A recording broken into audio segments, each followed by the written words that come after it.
வணக்கம். அதிரடியின் இன்றைய பிரதான செய்திகள். முதலில் தலைப்பு செய்திகள். புத்தாண்டு தினத்தன்று இடம்பெற்ற கோர சம்பவம். கூறிய ஆயுதத்தால் நடந்த தாக்குதல். மூவருக்கு நேர்ந்த கதி. நடந்தது என்ன? பல்வேறு கொலை சம்பவங்களுடன் டக்ளஸ் தொடர்புபட்டுள்ளார். சுட்டிக்காட்டப்பட்டுள்ள முக்கிய சம்பவங்கள். அடுத்தடுத்து உண்மையை உடைக்கும் முக்கிய புள்ளி. 15 வயது மாணவியை சீரழித்த மகன். அம்பலமான தாய் செய்த மோசமான செயல். 2025 மட்டும் நாட்டில் இத்தனை துப்பாக்கிச் சூட்டு சம்பவங்கள் இடம்பெற்றுள்ளனவா? சற்று முன் வெளியான அதிர்ச்சி தரும் எண்ணிக்கை. தமிழர் பகுதியில் ஆட்டிறைச்சியுடன் கலக்கப்பட்ட நாய் இறைச்சி. மக்களே அவதானம். கையில் மர்ம பொருளுடன் திடீரென சுற்றி வளைக்கப்பட்ட நால்வர். விசாரணையில் வெளியான திடுக்கிடும் தகவல். கைப்பற்றப்பட்ட ஆபத்தான பொருள். தங்க ஆபரணங்கள் என கூறி போலி நகையை விற்ற குடும்பத்தினர். விசாரணையில் வெளிவந்த திடுக்கிடும் உண்மை. திடீரென தலைமறைவான அமைச்சருக்கு நீதிமன்றம் விடுத்த அதிரடி உத்தரவு. வெளியான தகவல். நேற்றைய தினம் புத்தாண்டு தினத்தில் இடம்பெற்ற துப்பாக்கிச்சூடு. திடீரென பரபரப்பான கொழும்பு. வெளியான தகவல். தொடர்பான விரிவான செய்திகள். விரிவான செய்திகளுக்கு செல்ல முன்னர் இதுபோன்ற செய்திகளை உடனுக்குடன் அறிந்து கொள்ள நமது அதிரடி சேனலை சப்ஸ்கிரைப் செய்து கொள்ளுங்கள். மாவனல்ல பகுதியில் நேற்று இடம்பெற்ற கொடூர தாக்குதல் சம்பவத்தில் உரிய ஆயுதம் பயன்படுத்தப்பட்டு 3 பேர் உயிரிழந்துள்ளதாக காவல்துறை அறிவித்துள்ளது. இந்த சம்பவத்தில் 2 பெண்களும் 1 ஆணும் உயிரிழந்துள்ளதாகவும் ஆரம்பகட்ட தகவல்கள் தெரிவிக்கின்றன. கூறிய ஆயுத தாக்குதலில் கடுமையாக காயமடைந்த நிலையில் பாதிக்கப்பட்ட மூவரும் உடனடியாக வைத்தியசாலைக்கு அனுப்பப்பட்டிருந்த போதும் சிகிச்சை பலனளிக்காமல் உயிரிழந்துள்ளதாக காவல்துறை தெரிவித்துள்ளது. இதனிடையே சம்பவம் தொடர்பில் சந்தேகத்தின் அடிப்படையில் ஒருவர் கைது செய்யப்பட்டுள்ளதாகவும் காவல்துறை கூறியுள்ளது. 119 அவசர தொலைபேசி சேவைக்கு கிடைத்த தகவலின் மூலம் இந்த சம்பவம் வெளிச்சத்திற்கு வந்ததாகவும் அதனைத் தொடர்ந்து காவல்துறையினர் சம்பவ இடத்திற்கு விரைந்து விசாரணைகளை ஆரம்பித்ததாகவும் தெரிவிக்கப்பட்டுள்ளது. இந்த சம்பவம் குறித்து மேலதிக விசாரணைகளை மாவனல்ல காவல்துறை முன்னெடுத்து வருவதாக அறிவிக்கப்பட்டுள்ளது.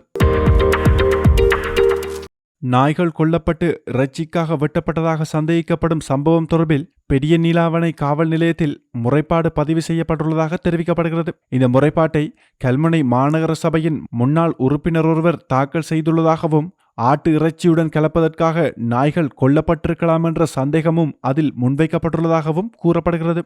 கல்முனை மாநகர சபை எல்லைக்குள் உள்ள பெரிய நீலாவணை விளையாட்டு மைதான பகுதியில் பனைமரம் ஒன்றில் ஒரு நாய் கொல்லப்பட்ட நிலையில் கட்டி தொங்கவிடப்பட்டிருந்ததாகவும் அதே நேரத்தில் மற்றொரு நாய் உயிரிழந்த நிலையில் காணப்பட்டதாகவும் தகவல்கள் தெரிவிக்கின்றன. புது வருடத்தை முன்னிட்டு பிற இறைச்சி வகைகளுடன் கலப்பதற்காக இந்த நாய்கள் கொல்லப்பட்டிருக்கலாம் என பொதுமக்கள் மத்தியில் சந்தேகம் எழுந்துள்ளன. மேலும் சம்பவ இடத்தில் ரெஜிபூம் பெட்டிகள் உள்ளிட்ட பல சந்தேகத்திற்கிடமான பொருட்களும் கண்டுபிடிக்கப்பட்டுள்ளதாகவும் தெரிவிக்கப்படுகிறது. இத்தகைய சம்பவங்கள் கடந்த சில ஆண்டுகளுக்கு முன்னரும் பதிவாகியிருந்ததாகவும் நாய் இறைச்சி ஆட்டிறைச்சியாக மாற்றி விற்பனை செய்த சம்பவங்களும் முன்பு இடம்பெற்றிருந்ததாகவும் கூறப்படுகிறது. இதனைத் தொடர்ந்து பெரிய நீலாவணை காவல் நிலைய பொறுப்பதிகாரியின் தலைமையில் சம்பவம் தொடர்பான விசாரணைகள் ஆரம்பிக்கப்பட்டுள்ளதாகவும் காவல்துறையினர் தெரிவித்துள்ளனர். கம்பேகமுவ பகுதியில் மேற்கொள்ளப்பட்ட விசேட நடவடிக்கையில் 150 கிலோகிராமை மீறும் அளவிலான கஞ்சா போதைப்பொருளுடன் நபர் ஒருவர் கைது செய்யப்பட்டுள்ளதாக போலீஸ் போதைப்பொருள் தடுப்பு பிரிவினர் முன்னெடுத்த விசேட சோதனை நடவடிக்கையின் போது இந்த கைது நடவடிக்கை மேற்கொள்ளப்பட்டுள்ளதாகவும் தகவல்கள் தெரிவிக்கின்றன. அதே சமயம் சுமார் 1 ஏக்கர் நிலப்பரப்பில் பயிரிடப்பட்டிருந்த 30,000க்கும் அதிகமான கஞ்சா செடிகளுடன் தொடர்புடையதாக கருதப்படும் மேலும் 2 சந்தேக நபர்களை கைது செய்வதற்கான நடவடிக்கைகளும் முன்னெடுக்கப்பட்டுள்ளதாகவும் அந்த பிரிவு தெரிவித்துள்ளது. போலீஸ் போதைப்பொருள் தடுப்பு பிரிவு பொறுப்பதிகாரியான பிரதி போலீஸ் மா அதிபர் அசோகா தர்மசேனாவிற்கு கிடைத்த ரகசிய தகவலின் அடிப்படையில் இந்த சுற்றிவளைப்பு நடவடிக்கை மேற்கொள்ளப்பட்டதாகவும் கூறப்படுகிறது. இதனுடன் தொடர்பாக அதே பிரதேசத்தில் 1/2 ஏக்கர் பரப்பளவில் பயிரிடப்பட்டிருந்த 2420 கஞ்சா செடிகளை கொன்ற மற்றொரு நிலப்பரப்பும் கண்டறியப்பட்டுள்ளதாகவும் அந்த இடத்திலிருந்து மேலும் ஒரு சந்தேக நபர் கைது செய்யப்பட்டுள்ளதாகவும் காவல்துறை தெரிவித்துள்ளது.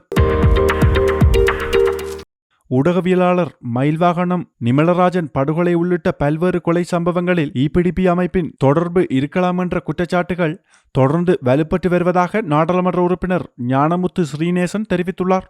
மட்டக்களப்பு செட்டிப்பாளையத்தில் நடைபெற்ற ஊடகவியலாளர் சந்திப்பில் கலந்து கொண்டு கருத்து தெரிவிக்கும் போதே அவர் இதனை கூறினார். மேலும் பேசுகையில் கடந்த காலங்களில் வடக்கு மற்றும் கிழக்கு பகுதிகளில் இயங்கிய ஆயுத குழுக்களின் நடவடிக்கைகளால் ஏராளமான அப்பாவி மக்கள் கடத்தப்பட்டதாகவும் காணாமலாக்கப்பட்டதாகவும் கொலை செய்யப்பட்டதாகவும் தெரிவித்தார்.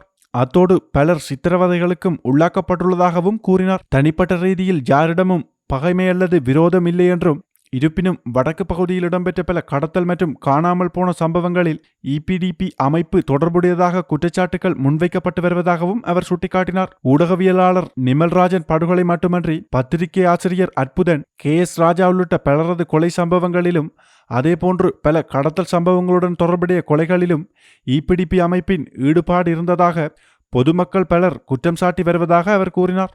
மேலும் ராஜபக்ச ஆட்சி காலத்திலும் சந்திரிக்க குமாரதுங்க ஆட்சி காலத்திலும் இந்த அமைப்பு இவ்வாறு செயற்பட்டதாகவும் குற்றச்சாட்டுகள் முன்வைக்கப்படுவதாக தெரிவித்தார். இருப்பினும் சம்பவங்கள் இதுவரை முழுமையாக வெளிச்சத்திற்கு கொண்டுவரப்படவில்லை என்றும் விசாரணைகளில் கைது செய்யப்பட்டவர்கள் உண்மையான குற்றவாளிகள் அல்லாததால் பலர் தப்பிச் சென்றதாகவும் கூறினார். மேலும் அவர் தெரிவிக்கையில், பாதிக்கப்பட்ட மக்களின் உறவினர் சார்பாக வலியுறுத்தப்படுவது என்னவெனில், உண்மையான குற்றவாளிகளை அடையாளம் கண்டுகொண்டு அவர்களை சட்டத்தின் முன்னிறுத்தி உரிய தண்டனை வழங்க வேண்டும் என்பதே எனவும் அவர் தெரிவித்தார். எனவே கிழக்கில் இருந்தோ வடக்கில் இருந்தோ யாராக இருந்தாலும் கடந்த காலங்களில் குற்றச் செயல்களில் ஈடுபட்டிருந்தால் அவர்கள் கட்டாயம் சட்டரீதியான விசாரணைகளுக்கு உட்படுத்தப்பட்டு தண்டிக்கப்பட வேண்டும் என்றும் அவர் வலியுறுத்தினார். இது பழிவாங்கும் நடவடிக்கை அல்ல, மாறாக நீதி நிலைநாட்டப்பட வேண்டும் என்பதே தங்களது நிலைப்பாடு எனவும் ஞானமுத்து ஸ்ரீநேசன் தெரிவித்துள்ளார்.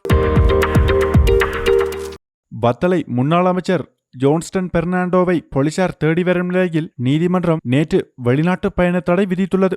இதற்கிடையில் லங்கா சதோச நிறுவனத்திற்கு சொந்தமான லொரி மற்றும் பல வாகனங்களை தவறாக பயன்படுத்திய வழக்கில் ஜோன்ஸ்டன் பெர்னாண்டோவின் மகன் ஜோஹான் பெர்னாண்டோவிற்கு போலீசாரின் நீதி குற்றவியல் புலனாய்வு பிரிவு கைது நடவடிக்கை எடுத்து நீதிமன்றத்தில் ஆஜர்படுத்தப்பட்டுள்ளது. நீதிமன்றம் அவரை ஜனவரி 9 வரை விளக்கமறியலில் வைக்க உத்தரவிட்டுள்ளது.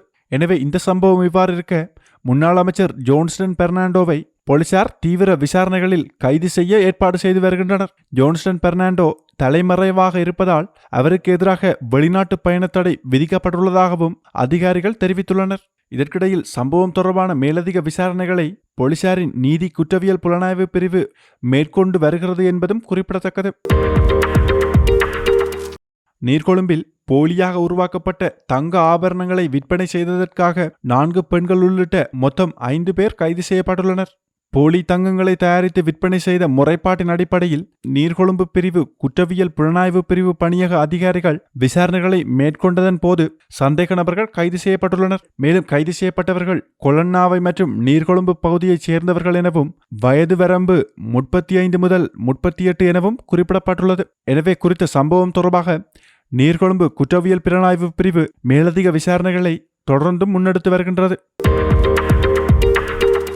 நேற்றிரவு 10 மணியளவில் கொழும்பில் இடம்பெற்ற துப்பாக்கிச்சூட்டு தாக்குதலுக்கு இலக்காகி நபர் ஒருவர் உயிரிழந்துள்ளார். குறித்த சம்பவம் கொழும்பு நவகமுவ பகுதியில் இடம்பெற்றுள்ளது. சம்பவம் தொடர்பில் மேலும் தெரிய வருகையில், தாக்குதலில் மேலும் 2 காயமடைந்து கோமாகம மருத்துவமனையில் சிகிச்சை பெற்று வருகின்றனர். இவ்வாறு இருக்க துப்பாக்கிச்சூடு 3 ஆண்களை குறிவைத்து நடத்தப்பட்டதாக காவல்துறையினர் தெரிவித்துள்ளனர். தொடர்ந்து விசாரணைகள் நடைபெற்று வருகின்ற நிலையில் சம்பவம் தொடர்புடைய சந்தேக நபர்களை போலீசார் தீவிரமாக தேடி வருகின்றனர் என்பதும் குறிப்பிடத்தக்கது. கலிபானாவ பகுதியைச் சேர்ந்த 15 வயது சிறுமியை பாலியல் வன்கொடுமை செய்த ஒரு இளைஞனும் அவருக்கு ஆதரவளித்த இளைஞனின் தாயாரும் 3 மாதங்களுக்கு பிறகு கொஸ்லந்த போலீசாரால் கைது செய்யப்பட்டுள்ளனர். 15 வயதுடைய அந்த சிறுமி அதே பகுதியைச் சேர்ந்த 25 வயது இளைஞனுடன் காதல் உறவில் இருந்ததாகவும் சுமார் 3 மாதங்களுக்கு முன்பு சிறுமியுடன் கொழும்பு பகுதிக்கு சென்றிருந்ததாகவும் கூறப்படுகிறது.